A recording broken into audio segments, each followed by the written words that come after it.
Good morning, friends. Welcome to the Intimacy of Race and today's Black Business Spotlight. I have Anita Russell with us today. So thank you for joining us, Anita.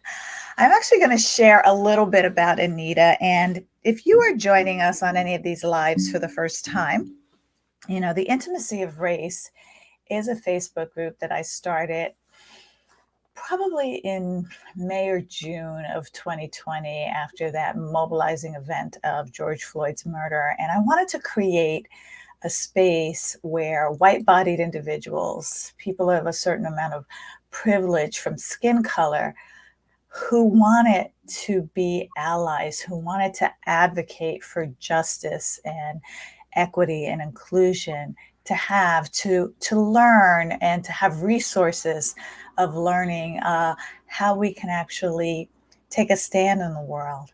That doesn't have to necessarily mean, on a picket line, running for office or whatever extremes. It doesn't have to be weird or hard. And just the changes that we can make in our everyday life to take a stand for what's important to us in this space. So let me read a little bit about Anita to you all. I'm going to read her biography a bit. So Anita creates brave space for conversations about personal transformation, anti-racism activation, and cultivating change through individuals and businesses. And she is committed to doing three big things in life: building community, inspiring change, and giving back. She disrupts limiting beliefs, empowers critical self-reflection, and challenges assumptions. The desired outcome: barriers are broken, potential is unveiled, and living is intentional. And she works with individuals for personal coaching and companies for employee coaching. So I am so excited to have Anita here. Thank you for joining. Oh, it is absolutely my pleasure to be here. Awesome. Awesome. And so, any of you who are joining live, please just, pop in, say hello, whether you're watching live or on the replay.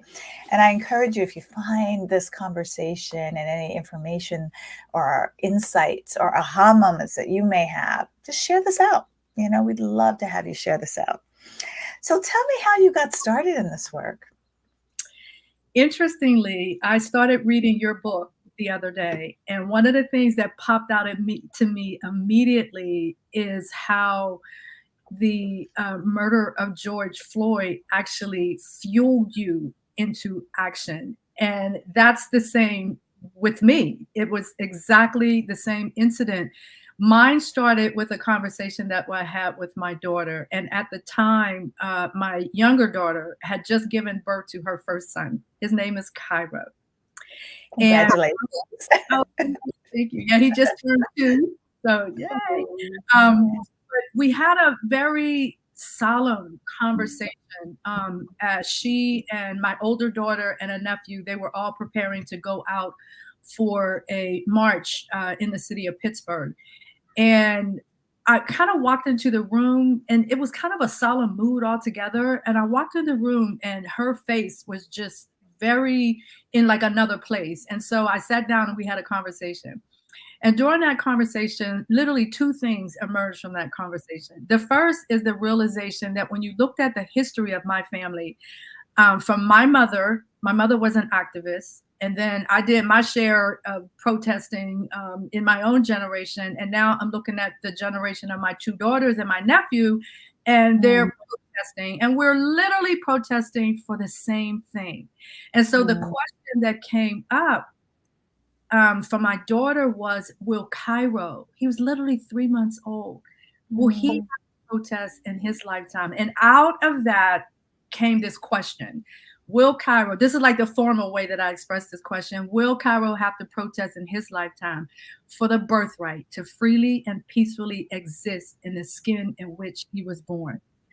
Out of that came a book. And then out of that book came a podcast. And so, but that initial incident, I think it rocked all of us. So many of us anyway, into a different type of action. And it put me in this space of anti-racism activation, which is kind of the space that I walk in today.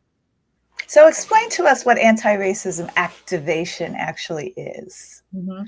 So first, in order to really understand anti-racism activation, you have to actually understand racism and how racism was literally a system that was activated. It was activated, it was implemented years and decades and centuries ago, but we're still living off of that activation in a specific Mm, with the things that we're seeing or have been seeing. When you look at lynchings, when you look at Tulsa, Oklahoma, when you look at all of these different things that are part of our collective history, not just as Black people, but our collective history as a nation. Um, and all of that was activated by this mindset and this whole entire philosophy and ideology around white supremacy, and this group is this thing and that group is that thing. And so we already had this state of racism activated. We kind of swim around in that on a daily basis. And so the idea of anti-racism is kind of flipping the script, so to speak. And in a lot of ways, I look at anti-racism from the standpoint of racism is more of a fixed mindset. It's kind of like the win. I'm sorry. It's I forgot the term. When somebody wins means somebody else has zero sum. That's what I was trying to think of. It's a zero sum kind of game where if somebody gains something, that means somebody else lost something. But anti-racism activation is much more around equity, and equity is much more linked to win-win. So it doesn't necessarily mean that somebody else has to lose in order for somebody else to gain. What you're doing is evening the playing field, particularly as it comes to access. you know, I love the concept of win-win because our world operates on winners and losers, winners and losers. And it's really such a high masculine energy as well. It's the, you know, it's one of the things I feel that powerful female leaders like yourself and myself and our new Supreme Court Justice, Ketanji Brown Jackson, can really bring more of a win-win mentality to some of these really highly charged conversations and situations around justice, equity, and inclusion. And so I do want to take a moment, since we are doing this particular live the day after her confirmation. Well, her confirmation happened yesterday, which is amazing. And, you know, one of the things that I felt when I was tearing up was that sense of pride and celebration. And, you know, someone who looks like her, and what I mean looks like her, has not conformed to the white ideology with her appearance. You know, she is proudly who she is and doesn't try to change it to conform with the societal constructs of what a professional woman, and I'll just leave it at that, should look like in professions. Because I just started thinking of why a lot of these the certain Republicans would not honor that historic moment in history. You know, showing up late, not being dressed properly, not having, you know, the right, you know, protocols to be in that chamber, if you will. They really were blatantly showing their disrespect for her. Mm-hmm. In mosquito bite ways, microaggressions. I see them as macroaggressions. Other people may see them as microaggressions. But it was a level of disrespect that, in the midst of the joy and celebration, I felt really hurt for the countless number of women who've had to deal with that. I mean, you are an accomplished woman with dreads. There are kids, locks. There are kids going through school who are not allowed to graduate until they cut their locks. Mm-hmm. I know. So I think something was just passed, the Crown Act. The Crown Act, yes. Yes. Yes. And I was so happy to see that. But just the humiliation of not being able to, well, just having your, I want to say this right, who you are, how you look,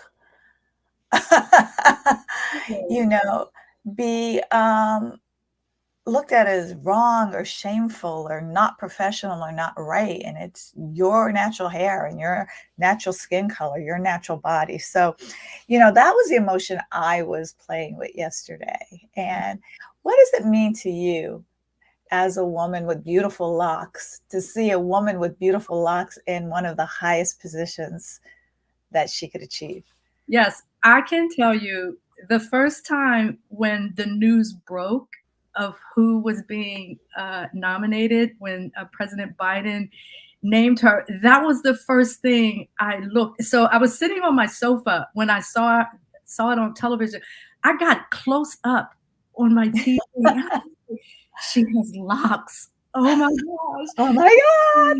Yeah, it was just something that really just jumped out at me, not on a sort of this cosmetology, superficial kind of way, but this real in-depth sort of identification kind of way. And particularly because it was around the time that the Crown Act was actually implemented and all of that. And I had just done a show on my podcast. My podcast is called Inflection Point Podcast. And we're on Transformation Talk Radio every first and third Wednesday of the month. And we had just done a segment on the Crown Act. And I tied it to, so the overall topic was centered around this idea of being Black globally and tying it to identification and all of that. And so the way that I started the story off was that I went back to the private school in South Africa that had banned natural hair, banned locks, Bantu locks, Bantu knots rather, locks, afros, and all of that. And the girls protested. The Black girls, they protested and they were like, no, this is unacceptable. And then I read different examples of how the girls had been humiliated with regard to their hair. Like one of their teachers telling them to go take this jar of Vaseline and put it on your hair to like flatten it out. Like, Oh you my know, God. we don't put Vaseline on our hair. So just looking at those social dynamics, but tying that incident in Pretoria, South Africa, to what was happening in the United States with the Crown Act. And it just goes to show you that this idea of being Black globally is problematic in and of itself, just because these things are just there on so many levels, in so many places, and all of that. But I applauded when I saw her. And then yesterday, when I saw the confirmation, the final confirmation and everything, I was literally in tears because people just don't understand what that meant to us from a historical perspective, from a gender perspective, from a just living as a human being perspective, what that really, really meant. And I'd be willing to bet that there were so many other Black women in particular, men, Black men probably too, that wept a little bit over Oh that God, yeah.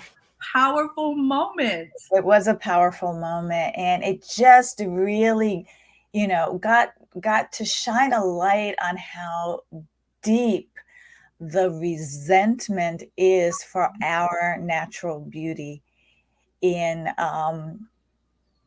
the patriarchy. I'll just, I mean, I know there are women in there too, but they're a product of that patriarchy mostly, and in how the Republican under Trump's guidance, and I'll just say it. I don't care about being controversial. Their true colors are coming out and emboldened by it. I remember being in school in 1970 And my parents transferred me to this Catholic school, and I was only one of two Blacks. It was a grade school in the entire school. Not that it was a huge school, but one of two. And of course, they put me with the other Black girl because she was in the same class as me. So they made us be best friends, if you will. And we both had afros. I had a weak attempt at an afro because I never had a lot of hair, but I wanted that Angela Davis afro so Yes. bad. I was like, my hair would just go whoop. And so I had to tease it and make sure it was short just to get it. You know, those times are really funny. But, you know, I remember the kids looking at us. What's wrong with your hair? Why is your hair like that? And my first thought was, why am I looked at it different? Why is your hair like that? I just had that logical way of thinking, but you know, it's embedded in us to feel different and not belong because we're different from the white standard of beauty. And so it is a powerful historical moment to see this woman in all of her Black beauty, glory, unapologetically, not straightening her hair to be on the Supreme Court bench and, you know, doing her authentically her at that high level of intelligence was amazing to see. So the way that I describe my hair, because I've had conversations about this recently because we were doing this episode on hair, and the way I describe it is that my hair grows out of my head like a rainforest, and my locks flow down my back like pouring rain. So when I'm in these environments where the hair is more like grass, it kind of grows out straight and fine and all of that. Like it just makes me so proud of who I am. And I made the choice to be natural like so many years ago. And like it's something that I would never think of like cutting my locks off or straightening my hair because it's such a strong identifier for me personally. Yeah. And it's beautiful, by the way. So tell me about your book. Tell us a little bit about your book in the time we have left. So I have a copy of it. This is my book. It's called Cultivating Change from the Inside Out: The Power of Being Human. And this That's is a beautiful cover. Put that up again so we can see the whole thing. I can get it Ooh, in that's there. beautiful. Thank Yeah. you. Yeah, Thank I you. I like worked that. with some really good people to kind of get it out there. Yeah. But it grew out of the conversation and the Cairo question. And my coaching practice is always, it's just built on this whole entire platform of personal transformation. And so the book really helps people to kind of go into the space of themselves and really begin to understand who they are in terms of their thoughts and their beliefs and their ideas and all of that, but then also recognizing how does that show up in the world in terms of your words, your actions, your behaviors, and all those different types of things. And so the platform that I stand on, again, we talked about anti-racism activation, is this sense that in order for us to really, really break the stranglehold, if you will, that racist practices, we have to start digging into individuals and helping individuals to kind of get a sense of who they are and what they bring into the table. And all of that is one of the reasons why I like your approach and the approach, for example, with Dr. Robert Livingston, who wrote the book, The Conversation, is that we talk about it from the standpoint of a conversation. And so what that means is we're not debating, we're not arguing, we're not fighting. I am sharing with you what my genuine experiences are, what my personal life narrative is as a Black woman living in the United States. And if you're going to sit down with me and have that conversation, you need to be able to go within yourself and understand what are those things that you may have done, that you may have said, or ways that you may have behaved at one time in your life that may be deemed as offensive to me. And so Yeah. it's all about this idea of that's the real power of our humanity, is that we have the potential to change ourselves from the inside out. And, you know, another skill that is powerful in having these conversations is the skill of listening. You know, Mm, most people don't know how to listen. We are listening to react. We are listening to defend. We are listening to respond. We are listening to agree. We are listening to disagree. And we're not just practicing the skill of listening to understand your lived experience, listening to understand your pain, your joy, your frustrations, your challenges without interjecting. And it's a model in a supremacist society, especially in mhm, the patriarchy, to want to be the all knowing, all superior in those conversations and launch, if you will, a counterattack. Well, mhm, not me, not my family. I never did that. And you know what? It ain't you unless it's you. I used to have a preacher that said, I'm not talking about you unless it's you. So, how can we take ourselves out of the conversation in the listening part? Because mhm, the listening part will give us a deeper understanding that we can then go back and reflect inwardly on what our part was in creating this experience with our black and brown fellow mhm, humans. mhm. And part of that listening is related also to acknowledging that you don't know what you don't know.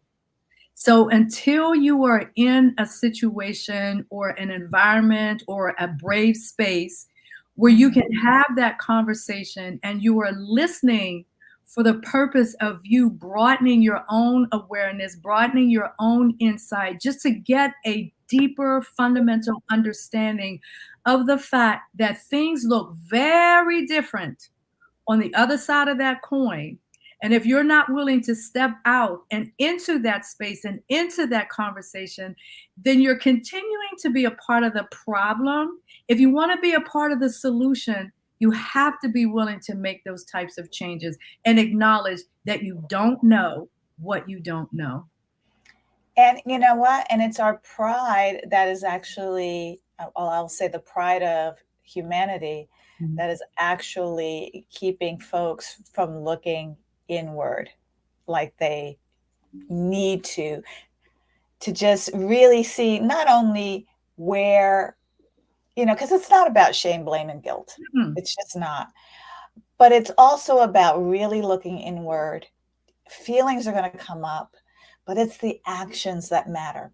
You Mhm. know what? We can't choose how we feel, but we can choose how we act. And so, what can you do as an ally? Like the people in this group, the intimacy of race, you know, there are a handful of them that show up.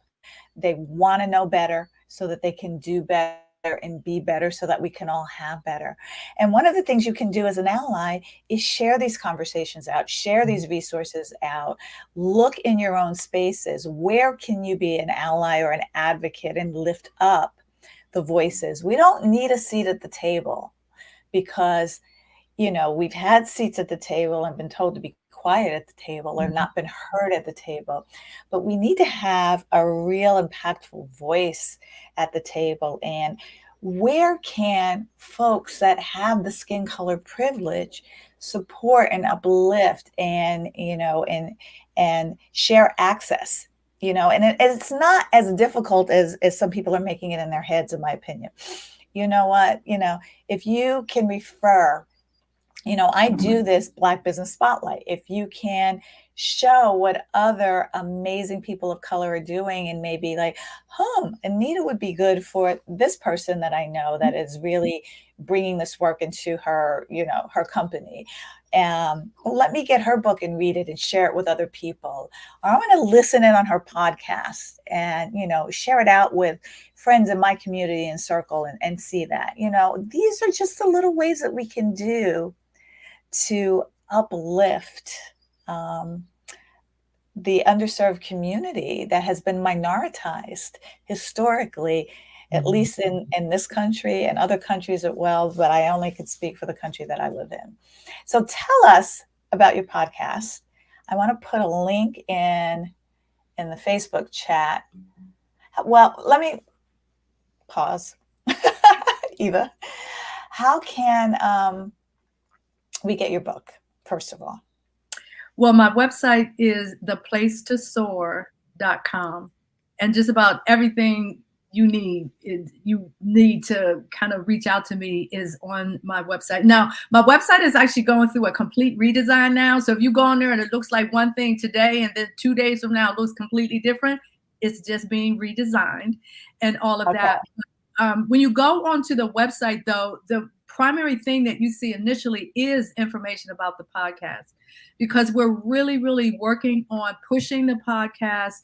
The podcast connects directly into the coaching that I do and all of that. So that podcast has become sort of that centerpiece, if you will, for the Place to Soar and all of that. And we're always looking for guests, particularly guests that align with some of the things that we're talking about in our conversation. As I mentioned, it's not a place for debating and arguing. People just come into that space knowing and understanding that it is an anti-racism activation space. I have two co-hosts that work with me, and they are two white women that come from very different perspectives, but these are two individuals that I've been friends with for years. And so I've talked with them over the course of our friendship and relationship and everything about different aspects of some of the things that we're experiencing right now. And so when I put the concept together, I was thinking in terms of, what does allyship really look like? And so when the three of us come together, we're demonstrating what allyship truly looks like. Yes. These individuals that are kind of you're modeling the behavior. Exactly. Exactly. Yeah, and that's what's important to do to model the change that you have to see, because then people can really see how this works. Because there was so much fear in the beginning. The cancel culture has created so much fear and a lot less understanding to help people be better, because we've all made mistakes. We've all said the wrong things. We've all done things that we've looked back and like, oh, what was I thinking? We've all had those cringe-worthy moments. Those are not unique. However, the intention and the desire to get it right over being right is what we get to see in each other and help each other to rise, to soar, to rise above, some of our ideologies of the past. Like I grew up, for example, with an extremely homophobic mother.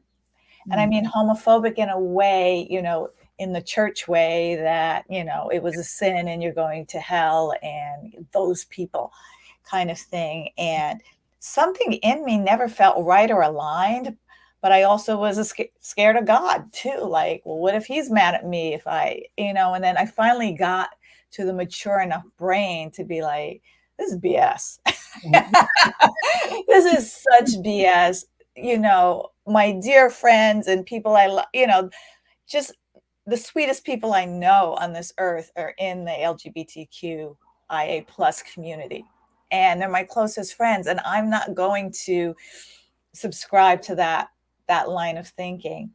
And in the same way, most of the Black people in my family and Black people I know, especially the older generation who've grown up in Jim Crow South, are the sweetest people I know. And they're not hell-bent on revenge.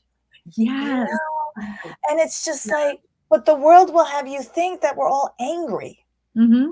We're hurt, we're affected, we're traumatized, but we want to live and soar and thrive. That's what we want. It's not just a matter of let's just flip the script and let's just flip the role. You be up, I'll be down. You be down, I'll be up. That's not what this is about. That's why I use that terminology of creating win-win situations, because that's what equity is. Equity gives you access across the board so that everybody can win.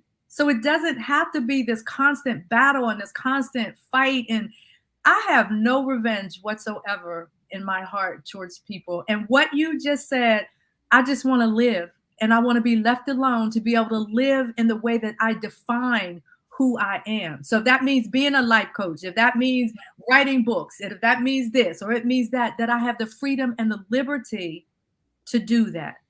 And equal access and opportunity to all the resources that you need to get there, my love. Mhm. You know, you just are all I get. Thank you. Thank you so much for being a guest today. I really, really appreciate you. And I did put your website, theplacetosoar.com, in the comments. And guys, if you like this show, if you like what Anita and I have to say, and you think it'll benefit some other people in your life, and you want to uplift our voices, we would really appreciate you sharing this out, you liking the post, and just sharing out this live video so that other people can see that we're not so scary. And we really do want to create win-wins in every area of our lives. So thank you for joining. As a reminder, I am here every Friday morning, unless I'm not, at 9 a.m. Pacific. Unless I'm on an airplane somewhere or have another event. But yeah, 99.99% of the time, I am here every Friday mornings at 9 a.m. Pacific. So please share this group, The Intimacy of Race, with your friends and family. And I will see you next Friday. Thank you, Anita. Such a pleasure having you. Thank you. And you know you have to come on my podcast now too. Yes, I will absolutely love to.